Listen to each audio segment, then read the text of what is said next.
Thank you again for continuing to listen to the roundtable discussions. We're honored to have Tammy DeRamo as part of the Women in Coal Ash series. Again, the motivation behind this series is to show how really some of the top women in the industry have broken down barriers for others to follow. My name's Stuart Keeter. I'll be the facilitator for the forum. I'm a senior consultant for MRA Raleigh. MRI is a top 20 executive recruiting company, and I recruit top talent for companies in the civil, power, and environmental areas. So let's begin the forum. Tammy, tell me a little bit about your career and what is your current job? Sure, yeah, and before we jump in, Stu, thanks for having me. I'm excited to be on this panel among three other women that I respect and, are very successful in their careers as well. So thank you for having me. My career, currently I work at Aptum and I'm the Director of Operations for CCRs, and that includes all CCR projects. So anything starting with our engineering and design teams or even the site investigations all the way through construction. Our CCR service line at Aptum is a full service CCR line that I'll be leading up. Very good. My background prior to that, I'm sorry, go ahead. No, you're fine. Keep going. Prior to my current role, I've worked in consulting and at a construction company, and both I've been focused out of Denver. Very good. Well, great. What job do you want in the future? That's a funny question. So I actually have a couple in mind for future opportunities, or maybe even semi-retirement jobs when I would like to slow down on the travel or some other things. But the most immediate one is to be a COO of a company. I'm very interested in processes and efficiencies, and I like when teams and projects or proposals are all working like they say, a well-oiled machine. And I think the COO position provides the platform to give the most change that can be done in a company with regard to processes and efficiencies. And it's kind of it can be an inward-facing role and just lifting up the company to run as well as it can. A couple other positions I think about from time to time when I'm daydreaming are being either a county engineer or a county commissioner. The county engineer, because when I first started in this career, I had to do some research in a small community and needed to go to the county engineer's office to do so. Well, this county engineer's office was in one of these really cool old historic buildings, but it was actually in the basement, and it just felt warm and inviting, and the engineers that were in there were great and helpful and wanted to share everything they could with the research I was doing. And it was basically a room of archives and maps and drawings and things, and they had coffee brewing and people just kind of stopped by to hang out and say hello. And that has just been an impression on me for the last 20 years. And I always thought, well, maybe someday I'll do that and have like that sort of environment or office that people want to come stop by and say hello in a smaller community.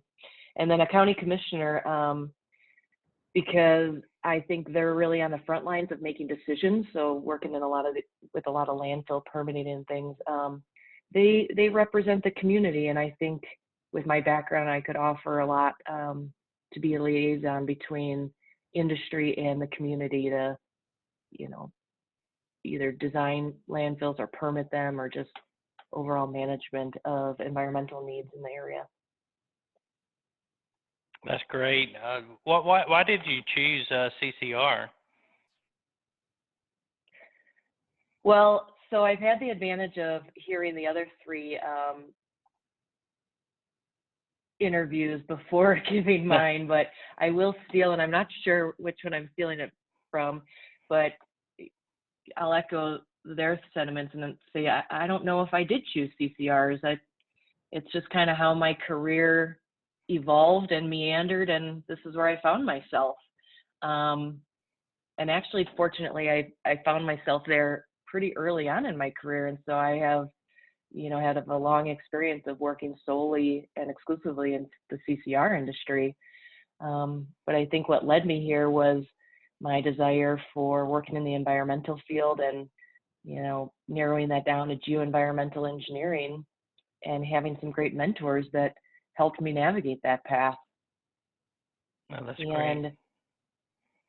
I guess what led me to geoenvironmental engineering was, like when I was young, I thought to myself, what can I do that I'll enjoy and is also a hobby, so I can group my hobby with my career and get, kind of goes back to my desire for efficiency and get, two birds with one stone.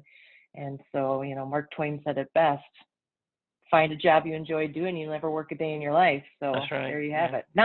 Not to say some days aren't hard work, but if you are fulfilled, it's okay. Who inspires you, Tammy? I have a long, long list of people, and if I started naming them, I feel like you would start playing the orchestra music Ah, in like one of those awards shows and cut me off. So I won't name all of them, um, but I will share common traits of those people that inspire me, because it's maybe not so much who, it's what, and it's people's personalities that, just go after it and give it their best every day, and they're passionate and enjoy what they do.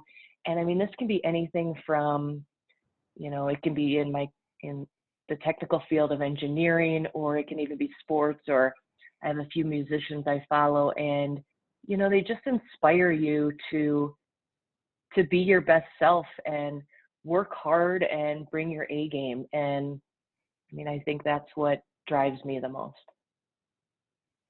what has been the most surprising part of being a woman working in CCR? Well, this one might surprise some people, especially since I'm doing this uh, panel with you and acknowledging that CCR is, we're a minority. But I guess what surprises me most is that it's not the norm.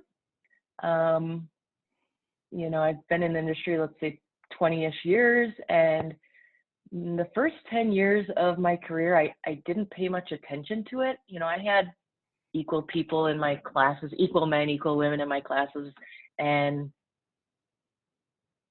well, I should say in grad school. I guess in the bigger classes, it's probably 25% ladies, 75% guys, or it was 20 years ago. But I was so busy learning everything I could learn, and I was intrigued and interested, and kind of wanted to see everything. I didn't spend very much time um, thinking about that. But the turning point was probably about 10 years ago, when I started reading about and exploring more about unconscious biases and just personal filters. And I started exploring my own and learning about, just more about psychology and how people approach problems and think, because I was moving more into the project management role and, working with teams. And so out of that, I learned about these unconscious biases, and, read a lot of books about it, and realized, well, I guess that's an obstacle I could be up against, and I didn't even realize it. Huh. So, you just kind of acknowledge it, you learn about it, and, your career is filled with so many challenges. That's just another one, and you have to keep charging forward. But I think that's why one of the big drivers of being involved in this podcast is, the more we can highlight that there are women established in this industry and share that information, that maybe it breaks down some other people's filter and it does become the status quo. Very good. Yeah. What's your favorite part of your career?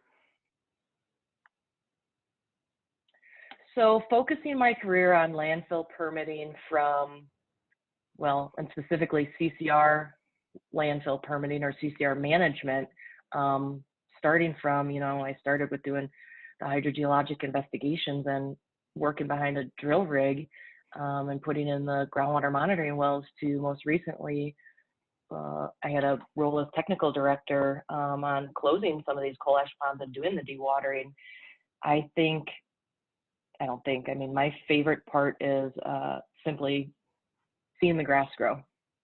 When you've done everything included in a CCR landfill, and you go out there and either they're putting the sod down and watering it, or they're starting to grow the grass, you can look at it and say, wow, that's closed. And it's not always easy for the grass to grow, so it can be a big achievement when it's all green. No, that's awesome. What's your most memorable moment working in CCR?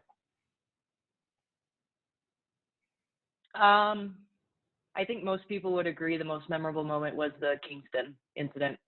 I mean, that was huge. It changed the industry. It, brought about new regulations that had been in place, with the solid waste industry, but it then applied them to CCRs, and just how the cleanup happened, and how, the politics got involved, and the technologies got involved, and the technical responses, and,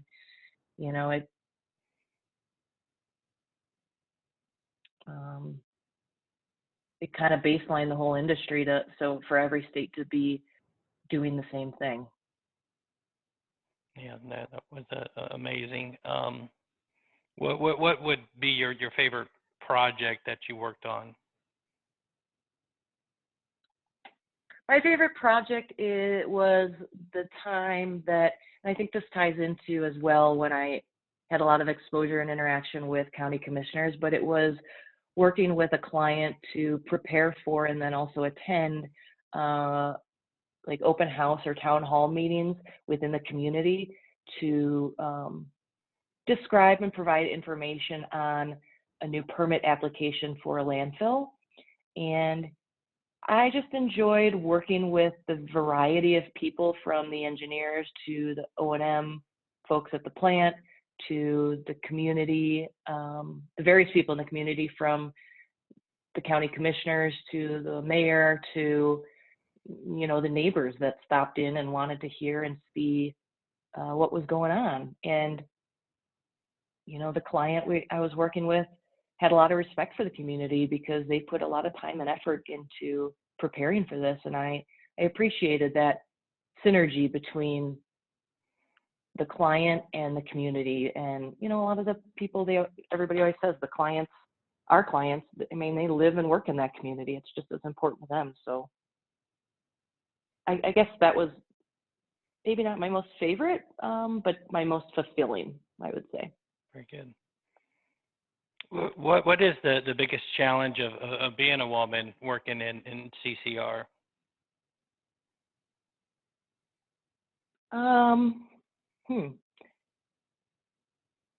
I guess I wouldn't say it's specific to probably being a woman, but I think in any team setting, the biggest challenge, well, especially working in a new team setting, is establishing and gaining respect from your team. And I value my teammates' respect, and I want to gain it or earn it, whichever word you prefer to use. And, I think everybody needs to do a little bit of that when you walk into a room and it's the first time you're working with a team, and maybe everybody on that team is new to each other. And with all the different various personalities, your work styles and communication styles, you have to be patient, be a good listener, and, demonstrate to everybody why you get a seat at the table. And I think I have those outward going filters as well on other people. So it's a two-way street. So I'm not sure that's specific to being a woman, but I think that's the most prominent one I can share. Very good. What is the biggest change you've seen in the field since you started? For me specifically in my, like where I'm at in my career and generation wise, I think the biggest change is closing of the coal-fired power plants and either demoing them or converting them. And, I think with the generations ahead and the generations coming behind, I'm very specific to kind of a cusp generation where this transition period is going to be a specific mark or milestone to it, because previous generations were the ones who built the power plants, and the generations coming behind me will, some generations might not even know of the coal-fired power plants. We might be completely too renewable. So this is a very interesting time in our engineering profile history. Yeah, that's right. What advice would you give someone starting out?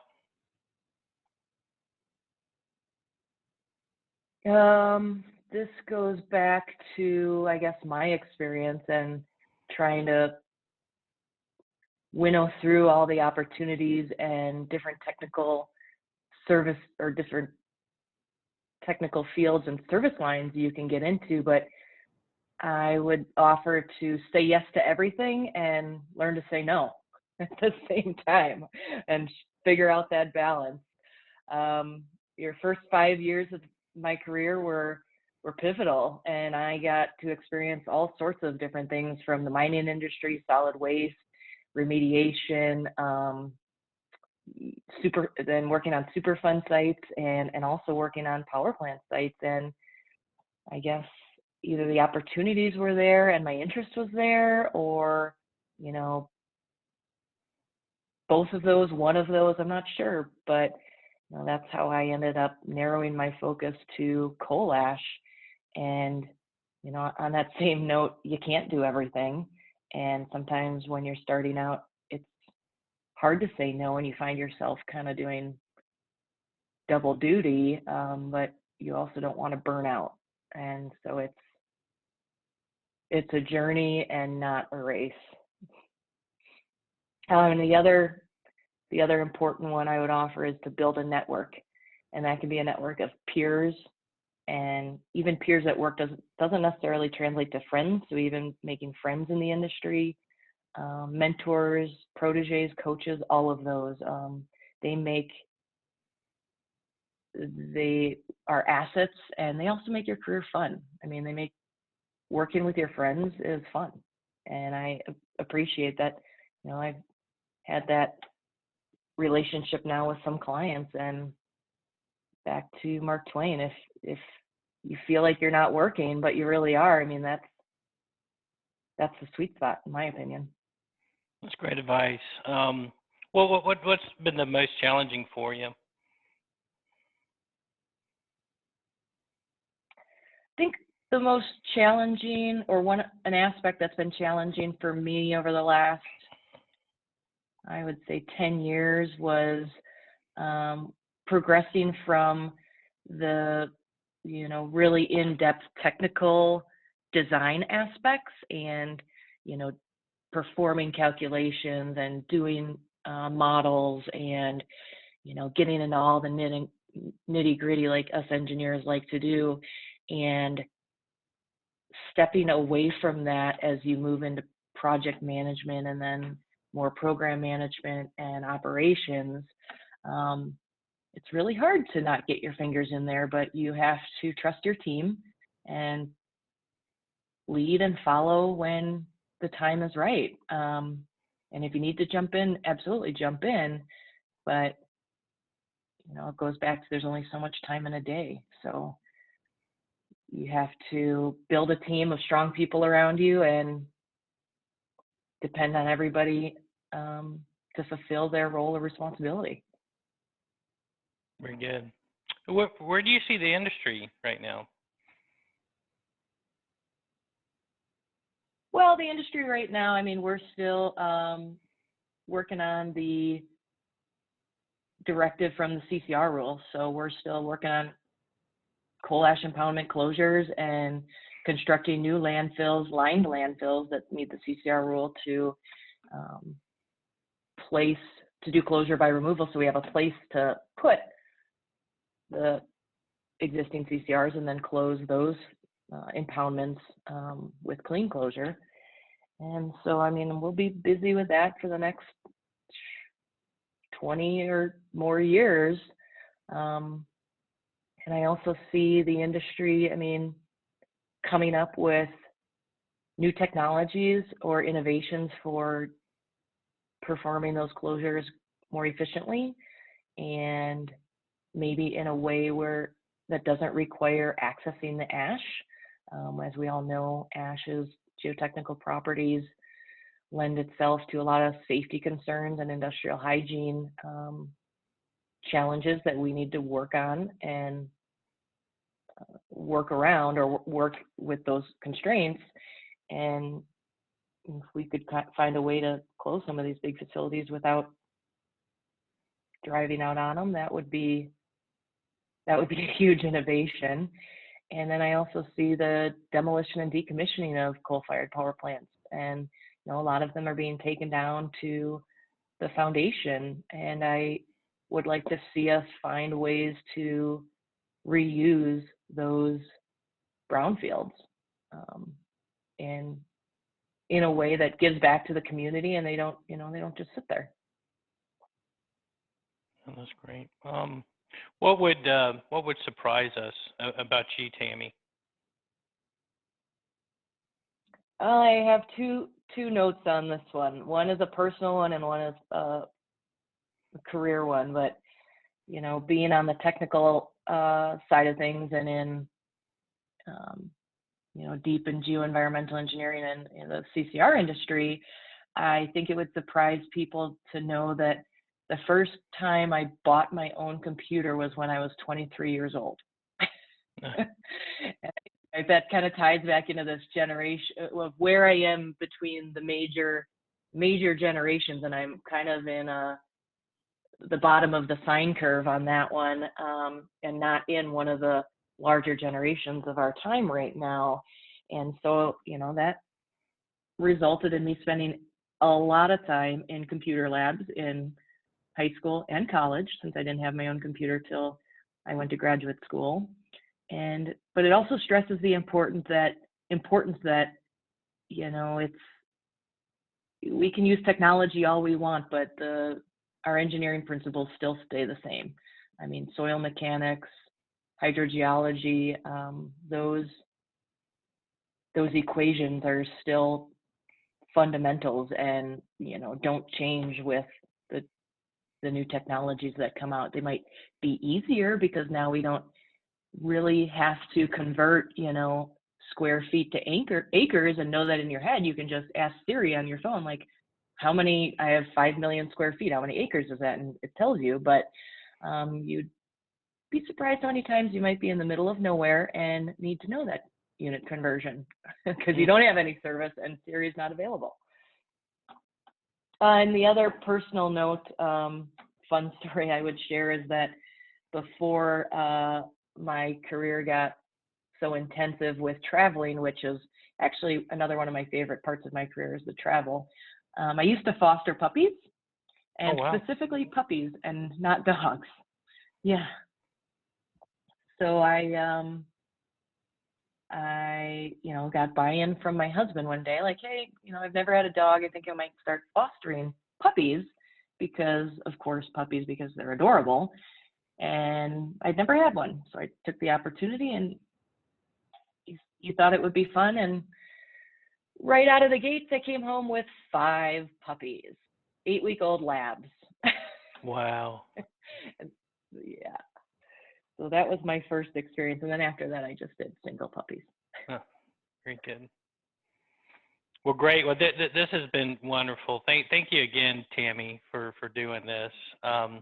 If you do have any follow-up questions for Tammy, please email stuart@mriraleigh.com, and that's spelled STUART@mriraleigh.com. Thank you again. Thanks for having me.